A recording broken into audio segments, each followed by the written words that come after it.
And so this is what's going on this evening at the quote-unquote rescue at the horse stall that is acting as an ad hoc place for the rescue right now. This is a big female red-eared slider turtle that she was hit by a car last year, and her shell fractured pretty badly all along the plastron.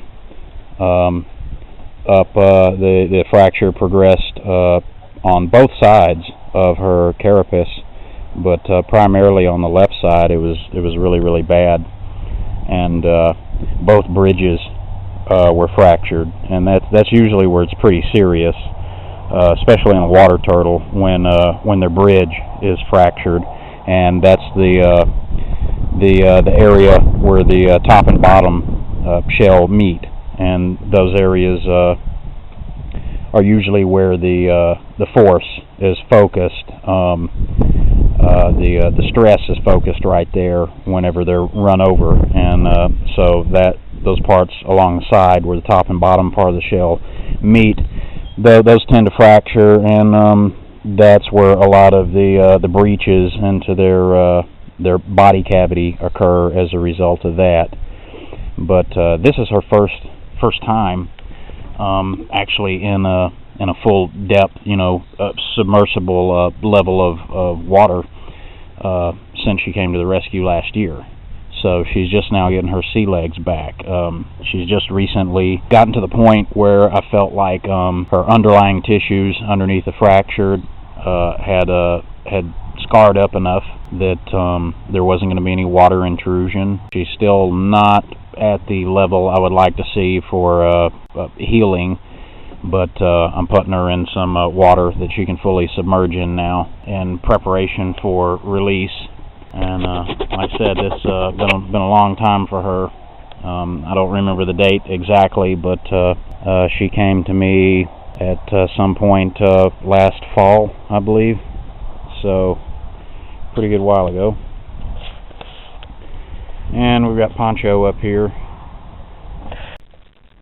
And right over here we've got the little number 109 box turtle, who had a really bad fracture of the rear margin of his carapace, and he's kind of trucking along, walking along here in the stall, and he's not fully healed yet either.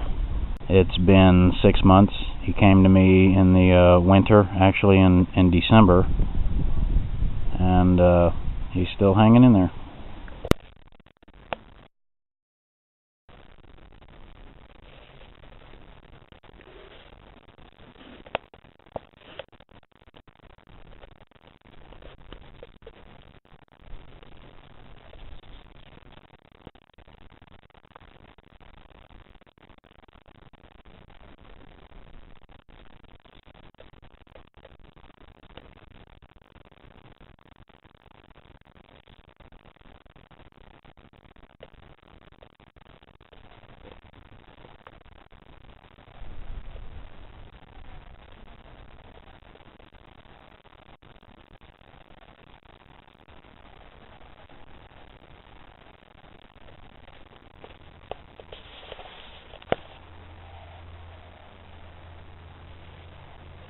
And this is very good that he's using his back legs a whole lot more, considering that the back of his shell was fractured. That entire piece pretty much lifts off like a trunk of a car, and it's right there near his spine, and he was having some issues with that.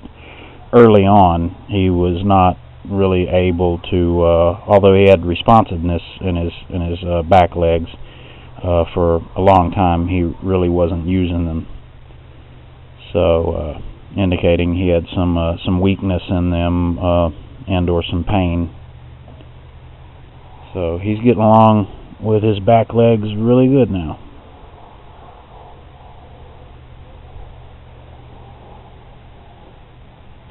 And this is part of the rehab, of course, is physical rehab, and letting them walk around and get their strength back up.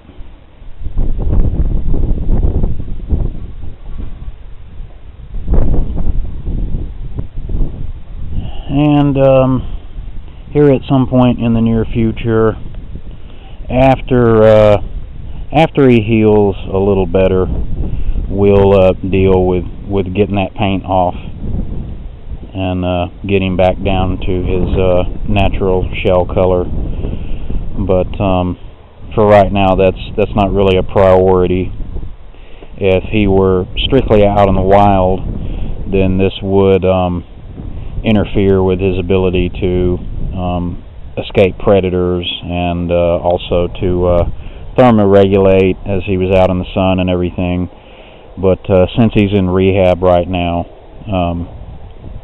being held in more or less a controlled environment, the paint on his shell is really a lesser concern. So I'm not going to bother with that at this point.